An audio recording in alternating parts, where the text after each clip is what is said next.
Hey everybody, Aaron Cowan, Sage Dynamics. In this video, we're going to talk about all the lumens and why you want them. So I'm standing outside today, and it's a beautiful day. Not a cloud, well, a few clouds in the sky, but I have a really good, well, I got good sun, I got good light, I got a good illumination. Humans are diurnal by nature. Our eyes are designed for the light. So in your eye, you have rods and you have cones. Those are your photoreceptor cells, and those help you actually help your eye make sense of an image and imprint it to your brain, and then stimulus and the signal goes from there. So we're actually able to see. As the light fails us, as light diminishes, it becomes harder and harder for us to see with the same contrast, clarity, and quality that we have during daylight situations. So we invented fire. Well, we didn't invent it, we discovered it. And then we invented artificial lighting, such as flashlights, incandescent lighting, home lighting, indoor lighting. We're really big on light because we're diurnal. We're not nocturnal predators.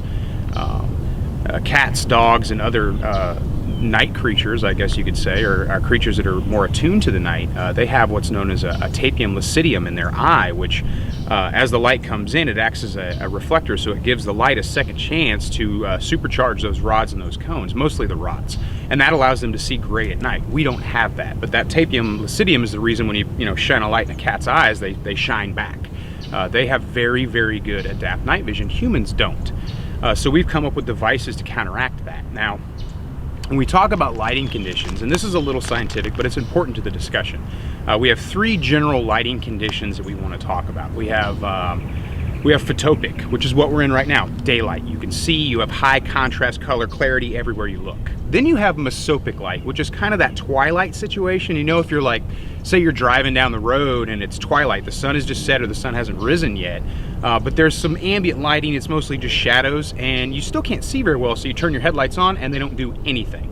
That's because the eye is switching back and forth between the rods and the cones, trying to figure out where to take the signal from. It's trying to figure out, is this dark or is this light? And then you have scotopic light, which is darkness. Usually we can't see very well in darkness at all.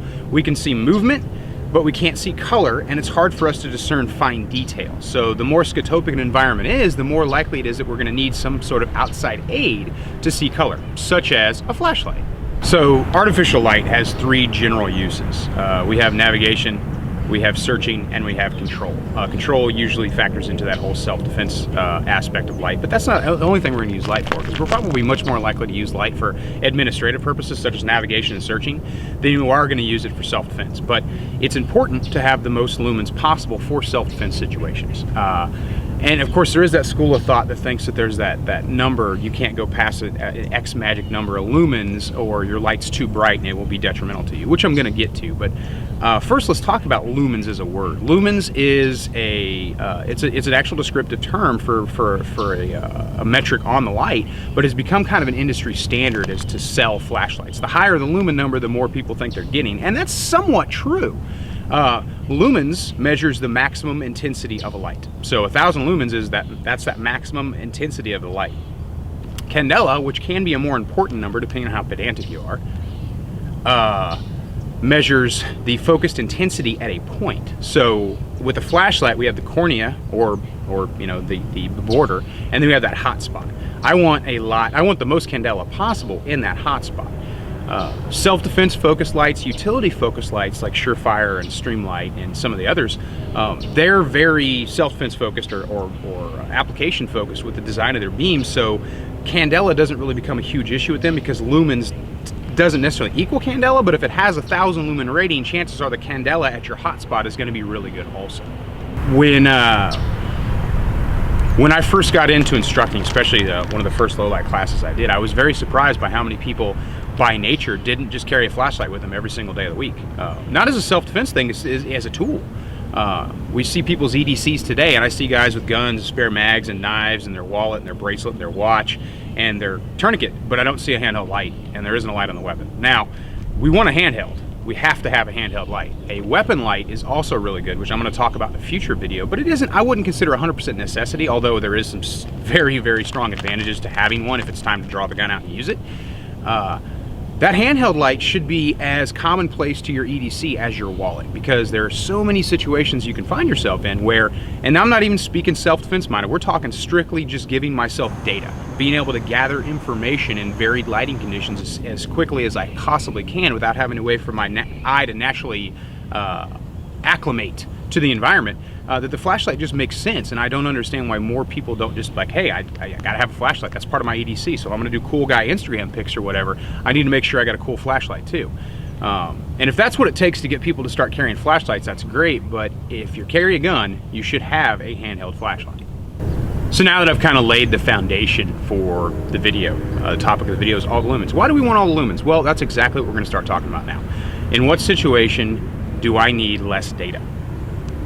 In any situation where I'm physically seeing something with my eyes, where would it be okay to just have enough, whatever the enough means? Because using the word enough presupposes that you know what the peak, or I should say what the max and the minimum requirements are. So you know right around here, that's enough. I don't know what situation I'm going to need that light in, but this is going to be enough no matter what I encounter. People who work during the day, your 9-to-5ers, guys that spend a lot of time out during the day, they don't go out much at night, they don't really see necessarily the need for the flashlight. And I kind of understand that, but as humans, we have built massive amounts of infrastructure, utilities, buildings, and dwellings that create artificial light situations. And the human eye hasn't really evolved to the point yet that we're able to cope with that quickly. So if you think about, if you're outside in the sunlight and you go into a dark parking garage or you're driving into a tunnel, how well do your eyes perform? Probably not very well at all, because you're going from that photopic to the mesopic to maybe even scotopic light. You're going down in quality of light that your eye is being able to receive and process and give you those quality images you need to make decisions.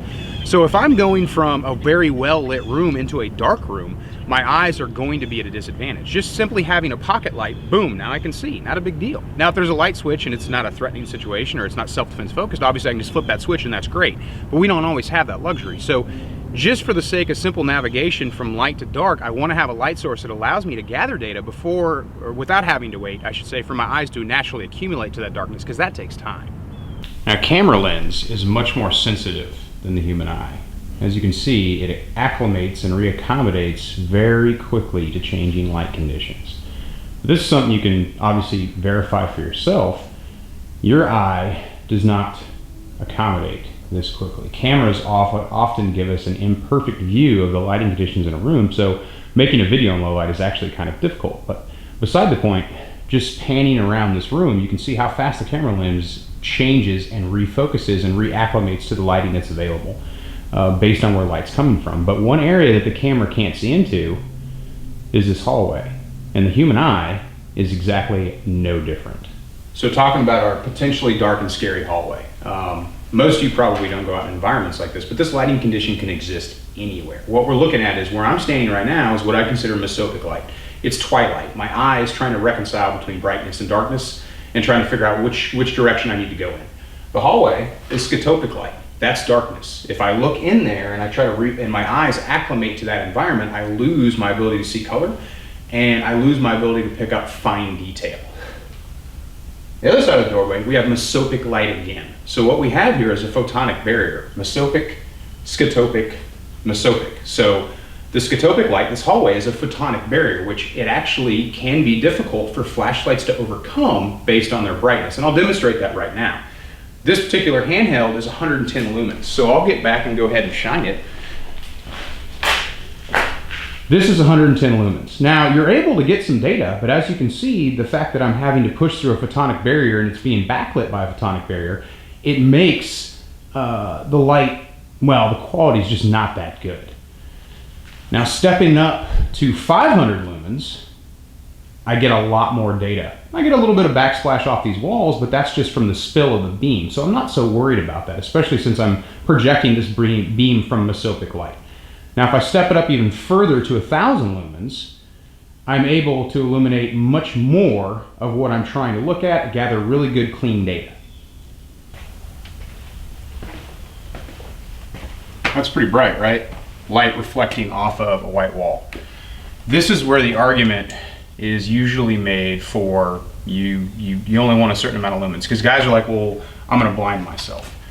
If you blind yourself, you either weren't employing the proper technique or you weren't employing the proper technique. If you use a flashlight like a thinking man, then you shouldn't blind yourself. So we have two types of environments. We have unknown and known. If you know the floor plan of an environment, such as your own home, then there's absolutely no reason whatsoever for you to blind yourself with your light, no matter how lumens it is, or how many lumens it has. If you blind yourself in your own home because you shine your light in a mirror, then you have no one to blame but yourself. And you should blame yourself for not taking proper training or just not thinking about where to point this thing. We have it, and we're diurnal, I'm going to go back to that. So we have a desire to illuminate things. We want to see things, especially in dark, and especially in situations where maybe there's a degree of fear or apprehension or anxiety because it's dark. Maybe we're worried that there actually is that bump in the house was a person. So we're going to point the beam at everything, but we don't have to. What I'm doing right now is umbrella lighting. Umbrella lighting keeps us from blinding ourselves. 1000 lumen P3X, I'm standing right next to this white wall. I'm not blinding myself at all. Now, I am overcoming my natural night vision, so if I turn this off, it's going to take my eyes a minute to acclimate. So if I were to do that, it's very easy for me to just turn it right back on. Maybe I'm using it momentary only, which is probably the best way to use it, even if you are just administratively navigating. Conserves battery, doesn't give away your position, so on and so forth. Now, what about an unknown environment? Well, in an unknown environment, unless there's a reason to direct my beam at something, I'm going to default to either umbrella lighting or baseboard lighting. Baseboard lighting is something I'm more likely to do with a rifle if I'm going muzzle down. But with a handgun or a pistol or a handgun or a handheld light, I'm going to go light up umbrella lighting. It illuminates, it creates an umbrella of light, which allows me to see all kinds of good detail. I can see good fine detail. If I had a person standing right here, I'd be able to clearly see their entire person, to include being able to clear their hands of weapons if that was a concern I had. And if I need to control them, I could direct the beam to their face. Known or unknown environment, this is a dark, scary hallway. Depending on the amount of light I have available to me is how much data I'm able to gather from all these little dark nooks and crannies where I could either see a person or a clue to whatever I was searching for. So if I'm just using that 110, like I get decent light, but it's really dirty light and it doesn't overcome that photonic barrier at the end of the hallway. It actually casts some shadows, which could create additional concerns. If I step up my light game to 1000, I get pretty much everything. And that's probably one of the best examples I can give you of why the most lumens is the best lumens. So what we've talked about so far is using the light in a purely administrative fashion. I'm literally using the light for navigation, for control, very benign purposes, just being able to gather data. If you live in a city or a town, or pretty much anywhere you live in, and we're becoming much more urban than we were 50, 100 years ago, cities provide light. You got overhead lights, street lights, you got lights from buildings, you got lights from other cars, you've got all these different sources of light in situations where you may need light. So you wouldn't necessarily need a handheld flashlight for a very administrative task. If I'm walking out of the grocery store, I don't actually need the beam of light to guide my navigation. But I still have the flashlight in my hand in the event that I need to actually exhibit control over a person. Besides navigation, control is where the more lumens you have, the better off you're going to be. One of the biggest artificialities we have with low light training, especially live fire training, is on a range. The range is usually going to be much darker than the average person is going to encounter in their daily life. Another thing to consider is if it's so dark that there's no ambient lighting conditions that are present, it's more, I would say, less likely for you to encounter a violent threat. Because if your bad guy doesn't have a light and your bad guy can't see, why would he be there and attempt to attack you in an area where he has no visual input whatsoever? This is more of an ambient lighting condition, something that you see commonly. If you go out at night, even with your city's municipal lights, those low sodium lights, that's enough light for someone to actually be able to identify and track a person, not necessarily enough light to do anything else. Under these lighting conditions, the more lumens you have available to you, the more that you're likely to overcome those photonic barriers and actually be able to establish control at greater distances. So I have Brian. He's probably about 15 to 20 meters away from me right now. I'm going to go ahead and hit him with that old Surefire, that X300 with the 170 lumen max output. Brian, can you see me? No. But can you see the room? Are you able to pick up details of the room itself? Yes, so about 10 yards, 5 yards each side of you, and then I can pick it up. Okay, would you say that I have effective light control of you, or I'm just pointing a light in your face and if you look away, you still are able to navigate and move? I could navigate the room if you... Okay, so now we're going to go ahead and up the game, and I'm going to hit Brian with 1000 lumens from the P3X. How about now? No, it's hurting my eyes where I have to blink even to concentrate. So if you were going to try to move around the room, do you think you'd be able to pick up and be able to navigate safely, or do you think that you'd have to get away from the light completely? It'd be guess just to run and trip or whatever. Okay. With a lower lumen output, put the hotspot in the face, based on the distance of the threat or the potential threat from us, we may be able to establish light control in those close distances, especially if there's not a lot of ambient light. But another thing the light's going to do is it's going to allow us to visually assess our threat, get positive identification if they are a threat or not. With this 170 lumen output, I'm able to establish that hotspot control, but I can't really clear his hands. They're a little hazy, a little foggy, I can't quite see them, and if I divert the light to see his hands, it might eliminate my advantage by maintaining the light in his face. If I step the game up to 1,000 lumens, I'm obviously able to clear much more of his waistband, and I can see that he's got some kind of black object in his hand that could potentially be a weapon. Another consideration, another reason that we want to exert as many lumens as possible is you don't get to decide the situation in which you're necessarily going to use the light. So if I have to deal with multiple unknown individuals, I've got 2 individuals right here, I can't exert proper control over both of them depending on the lighting conditions. If I have 170 lumens and I'm trying to keep the hotspot in 2 faces at once, if they stay together, it works okay, but I can't determine that. Another issue is with this low output, relatively speaking, just based on this distance, I can't clear hands, I can't see hands. It's going to be harder for me to exert control. If I exercise 1,000 lumens, I get more data, I get it faster, I can see more of the picture while I manipulate the hotspot from face to face. It gives me a better degree of control than if I'm going to use a lower lumen output.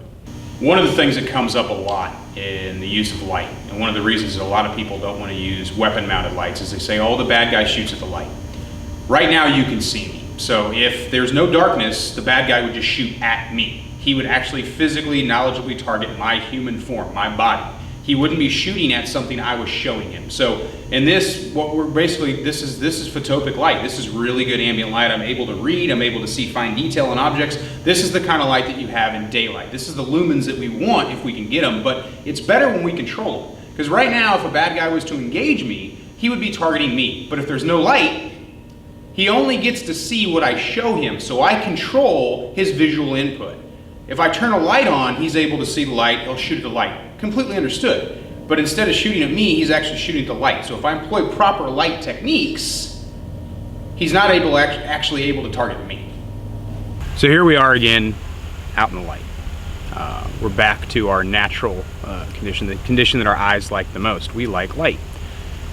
So I hope I've made the case for why you want the most lumens. Now, speaking from my experience as a trainer and my personal experience in law enforcement, military, so on and so forth, and my collective knowledge that I've gained from other individuals, I've never been in a low light situation where I had to use a light and wished that I didn't have as much light as I had. Especially in situations where I was actually using a light to control a potentially violent, or in some cases a very violent suspect. I never thought to myself, you know what, man, this light is just too bright. Presupposition is the enemy of preparedness, which means, and what I mean by that is if I presuppose a benchmark, I may be setting myself up for failure because I can't predict the future. If my presupposition is 250 lumens is all the light I'm ever going to need, I may find myself in a situation where that 250 lumens doesn't give me enough quality data at distance or at closer ranges with photonic barriers and different lighting conditions and all these other things, and the human eye doing what the human eye does and us making it very hard for us to overcome it. So get a flashlight, a handheld light, a weapon light with the most amount of lumens available from a quality, reputable manufacturer, and use that light correctly. If you know the environment, absolutely no excuse whatsoever for you to blind yourself. If you know your house, if you know the floor plan, then there's no excuse for you blinding yourself. If you don't know the floor plan, default to an umbrella or a baseboard until you get a feel, you become spatially aware of the environment you're in, and then you're able to better direct the beam knowledgeably. But the one thing you don't want to do is just go ahead and suppose like, well, you know what, 500 lumens is enough. It absolutely is not, because my flashlight needs to replace that giant ball, that giant orange ball in the sky that gives life to Earth. I want to take that with me wherever I go, and then until I'm able to get a flashlight that is, you know, that bright, I'm going to keep wanting all the lumens. Lumens equals data. More lumens equals more data. More data equals better decisions, less mistakes, and the easier ability I have to control threats at distance, threats at closer range, and control multiple threats in close proximity. I don't know of a way really, aside from viewers coming and actually taking a low light class from me or another guy who teaches a low light class, to really underscore the point of your 250, your 170, your 110 lights, they're not cutting it. They used to, because that's all we had. These days, 500, 750, 1,000, get as many lumens as you can. Now, of course, I'm biased. The shirt pretty much tells a story about that, but while all the lumens has become a bit of a joke, it's still the truth. Get as many lumens as you can. I'm Aaron Count with Sage Dynamics. Train accordingly.